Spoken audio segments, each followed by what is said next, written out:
জনাব শামীম ওসমান, আপনাকে আমাদের অনুষ্ঠানে স্বাগত জানাই। বাংলাদেশের রাজনীতিতে শেখ হাসিনা গত 15 বছর যে দুঃশাসন, যে অপকর্ম চালিয়েছেন, তাকে শক্তিশালী করতে, তার পাশে থাকতে আপনার একটা সক্রিয় অবস্থান ছিল। আপনার কাছ থেকে একটু আমরা এটা শুনতে চাই। ভারতে পলাতক আছেন মাননীয় প্রধানমন্ত্রী শেখ হাসিনা, এবং আমি বিষয়টাকে আগের থেকে আজ করছিলাম যে এরকম কিছু একটা ঘটনা ঘটতে পারে। আমি এই কথা দিয়ে এটা প্রমাণ করতে চাই না যে ওনারা করেছেন দেখে আমাকে করতে হবে, এটা আমি বলতে চাই না। আমাকে দলের থেকে জানানো হয়, সরকার প্রধান থেকে প্রধানমন্ত্রী জানান যে আমার উপরে হামলা হবে। ইট ইজ ট্রু যে আমাকে দেশ ছেড়ে যেতে হয়েছে, এবং আমি যে দেশ ছেড়ে গেছি সেটা জাতির পিতার কন্যা মাননীয় প্রধানমন্ত্রীর একবার না কয়েকবারের নির্দেশের পরিপ্রেক্ষিতে। আমি আমাদের সজীবদের জয় একটা ফেসবুকে, এই যে আমেরিকা গত 2 দিন আগে একটা স্ট্যাটাস দিয়েছেন, 3-4 দিন আগে, দত্তপক ইউনুস শান্তির জন্য নোবেল পুরস্কার দেওয়া হয়, যাদেরকে আমরা শ্রদ্ধা করি এবং সারা জীবন করবো। ট্রু যে এরা অনেক ভালো কাজ করেছে, এবং আমি নিজেও চাই যে ভোটের অধিকার হোক। আমি কোনো ধরনের হত্যাকাণ্ডকে আমি সমর্থন করি না, এবং করা উচিত না, তাহলে আমি মানুষ হিসেবেই গণ্য হব না। আমরা কি শুধু নেগেটিভ কথা বলবো, পজিটিভ কথা বলবো না? 800 কোটি মানুষও যদি চায় একজন মৃত মানুষকে জাগিয়ে তুলবে, তা তো জাগিয়ে তুলতে পারবে না, তাই না? তো একজন মানুষকে আমি গুম করে দিব, খুন করে দিব, এই বিষয়টাকে আমি একজন মানুষ হিসাবে, আমি যদি মৃত্যু হয়ে যায় আমার, আমি কোনোদিন এটাকে সাপোর্ট করব না। এবং অতীতে কে কি করেছে সেই জন্য আমাকে একই পথে চলতে হবে, আমি সেটাকেও মনে করি না। এদের দ্বারা অনেক সব শ্রেণী পেশার মানুষের মধ্যে ভালো খারাপ আছে, আমরা কি এই কথা বলতে পারি না? ইয়েস, আমি বলছি না যে Awami League is a only perfect party in the whole world কিংবা ইন বাংলাদেশ। আপনি আমার মনের কষ্ট বুঝবেন। আমার 20 জন লোক মারা গেছে, আমার এই পা পঙ্গু হয়ে গেছে, আমি চেয়ারে বসে নামাজ পড়তে হয়, আমার বাঁ পাটা উড়ে গেছিল, ঠিক আছে? সেইখানে আমার সরকারের ক্ষমতার সময় না যে চার্জশিট দেওয়া হয়েছে, সেই চার্জশিটে আমি যে সাক্ষ্য দিয়েছি, সিআইডির যে অ্যাডিশনাল এসপি, সে আমার সাক্ষী বদলি দিয়েছে। আপনি নিজেও লয়ার ছাত্র, আমিও লয়ার ছাত্র, আমি বলেছি this is not my witness. আমি চাই না যে একটা ছাত্র সারা বছর লেখাপড়া করলো, সেও পরীক্ষায় পাশ করলো, আরেকজন পড়ালেখা করলো না, সেও পাশ করলো, এটা আমি চাই না।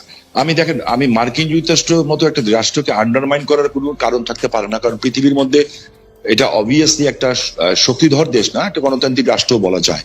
যে আমার কাছে না কিছু মাঝে মাঝে অবাক লাগে যে মানুষের চরিত্রটা দেখতে, পৃথিবীর সব দেশের চরিত্র দেখতে ভালো লাগে। আমার কাছে মাঝে মাঝে আশ্চর্য হই যে আমরা কত রঙের মানুষ, যে আমরা আর কত নেগেটিভ কথা বলবো। আমরা পরে যখন আবার আপনার কাছে আসবো, বিএনপির সাথে বর্তমান আপনার সম্পর্ক এবং সেইটা নিয়ে আমরা কথা বলবো, তার আগে আমরা একটু জনাব আন্দালিব রহমান পার্থের সাথে আমরা একটু কথা বলতে চাই। জনাব আন্দালিব রহমান পার্থ, আপনি একজন রাজনীতিবিদ হলো, আমি আপনাকে খুব রেট করি একজন রাজনৈতিক বিশ্লেষক হিসেবেও, যে মানে যেহেতু আপনি টক শোতে প্রচুর আপনাকে কথা বলতে হয়, অনেক প্রশ্নের জবাব দিতে হয়, এবং অনেক ক্ষেত্রে আপনাকে বিভিন্ন ভবিষ্যতে কথা বলতে হয়, এবং এর অনেকগুলি, আমার স্বীকার করতে দ্বিধা নেই, অনেকগুলি মিলেও যায়।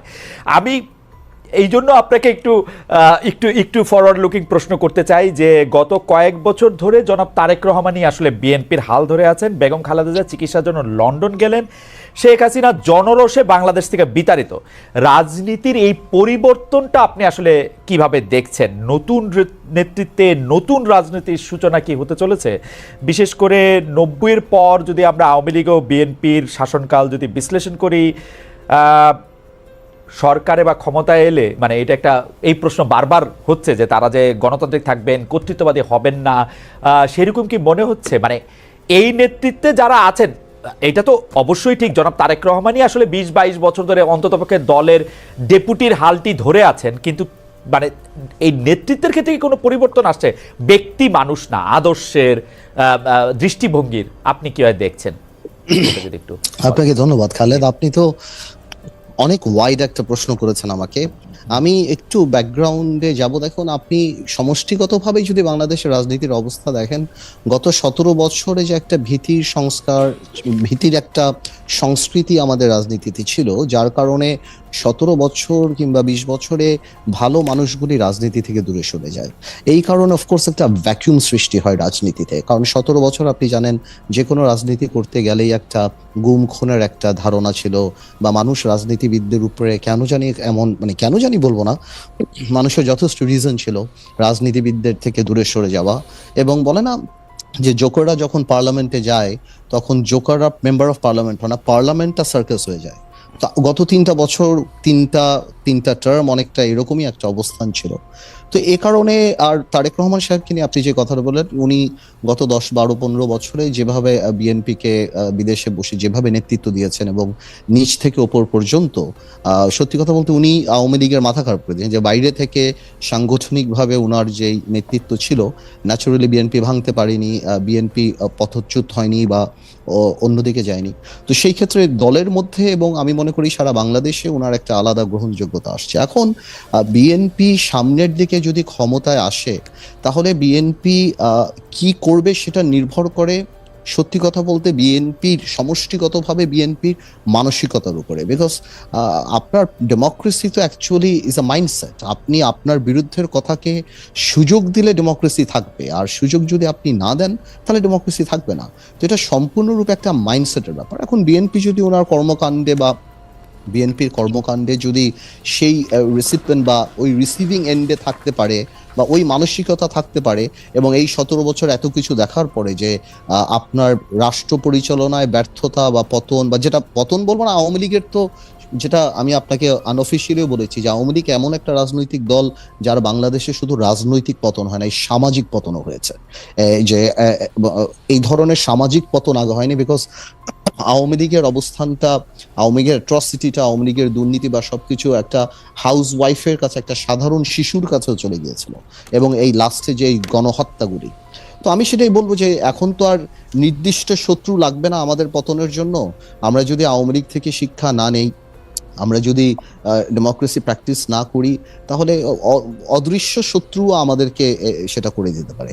তো আমার মনে হয় ভবিষ্যৎ তো আর আমি বলতে পারবো না, এটা ইস্যুর উপর নির্ভর করে। আর আজকে পর্যন্ত আমি আমার জায়গা থেকে বিএনপির সাথে যতখানি কথা বলেছি, যতখানি রাজনীতি করছি, আমি যথেষ্ট অ্যাকোমোডেটিভ। এবং আপনি যদি ইদানিংও দেখেন বিএনপির 31 দফা থেকে আরম্ভ করে অন্য সবকিছু, বিএনপি আমাদের সবার সাথেই কথা বলছে, সবার কাছ থেকে ড্রাফট নিচ্ছে, সবার কাছ থেকে উপদেশ নিচ্ছে, তারপর ওনারা এটা বাস্তবে আসছে। তো আমি যথেষ্ট অ্যাকোমোডেটিভ নেচার বিএনপির দেখতে পাচ্ছি। সো ইনশাল্লাহ আমি প্রোগ্রেসিভ থিঙ্কিং, আমি মনে করি আর খারাপ কি হবে, ইনশাল্লাহ ভালোই হবে। এখনকার গুম খুন নিয়ে আপনি আসলে কি বলবেন? যে সরকারের জায়গা থেকে এটি বারবার অস্বীকার করা হচ্ছে, কিন্তু এটি একটি বাস্তবতা। এই বাস্তবতাকে শামীম ওসমান কিভাবে দেখে, আমাদের যদি খুব সংক্ষেপে একটু বলতেন।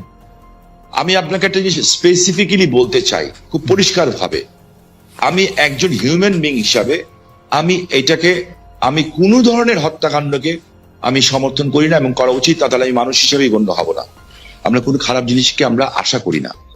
আমার যে বক্তব্যটা হচ্ছে, আমি কোনো কিছু গোপন করে কথা বলতে শিখি নেই, কারণ আমি সাদাকে সাদা বলার, কালাকে কালো বলার।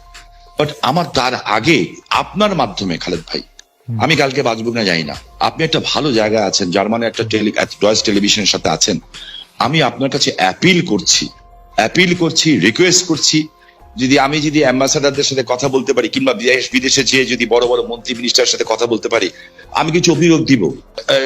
নারায়ণগঞ্জে 7 মার্ডার হলো, আমি কিন্তু উইদিন 45 মিনিটসের মধ্যে, 45 মিনিটের মধ্যে দেশের সর্বোচ্চ জায়গায় আমি এই খবরটা পৌঁছেই দেই, কারণ আমার কাছে খবর এসেছিল যে এই ঘটনা র্যাব দ্বারা সংঘটিত হয়েছে, র্যাবের কিছু মানুষ দ্বারা সংঘটিত হয়েছে, এই মেজর আরিফ সহ এরকম যারা আছে। বিকজ তারা ডিস্ট্র্যাক্ট হয়ে গেছিল, যেহেতু আমি এলাকার মানুষ, আমাকে সবকিছু খবর রাখতে হয়, এবং আমি স্বরাষ্ট্রমন্ত্রী মহোদয়কেও জানিয়েছিলাম বিষয়টা, যে something is going on, but এত বড় দুর্ঘটনা হবে এটা আমি বুঝতে পারিনি। কিন্তু দেখেন, যখন এই ঘটনা ঘটলো, আমি কিন্তু আমার ভয়েস রেজ করেছি, এবং এই জন্য আমার জীবনের শঙ্কা ছিল। জনাব শামীম ওসমান, আপনার নিশ্চয়ই মনে আছে একরামুল বলে চট্টগ্রামের একজন কাউন্সিলর, তার মেয়ে যখন বলছিল বাবা তুমি কান্না করছো যে, এবং তারপরে যখন তাকে গুলি করে হত্যা শব্দ আমরা শুনলাম, সেই সময়ের মধ্যে কিন্তু আমরা অনেকেই বলছিলাম যে এইখানেই এটি শেষ হওয়া উচিত, কিন্তু এটি আসলে শেষ হয় নাই। জনাব শামীম ওসমান। জি, আমি আপনার সাথে 100% একমত।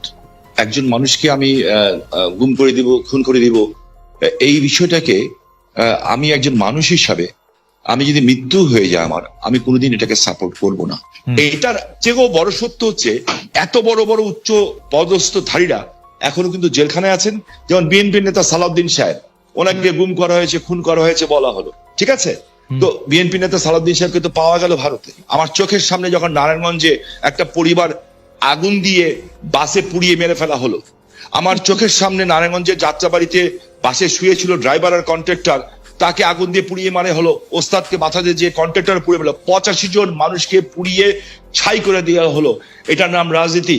আর তাদের বিচার হলো না কেন? যারা আগুন সন্ত্রাস করলো এই দেশে, যারা পুলিশকে পুড়িয়ে মারলো, সাংবাদিককে পুড়িয়ে মারলো, জজ করে বোম মারলো এবং বিভিন্ন স্কুল সেন্টার উড়িয়ে দিল। আমি এই সরকারের কাছে প্রশ্ন রাখতে চাই, এই সরকার ন্যায় বিচার কেন করছে?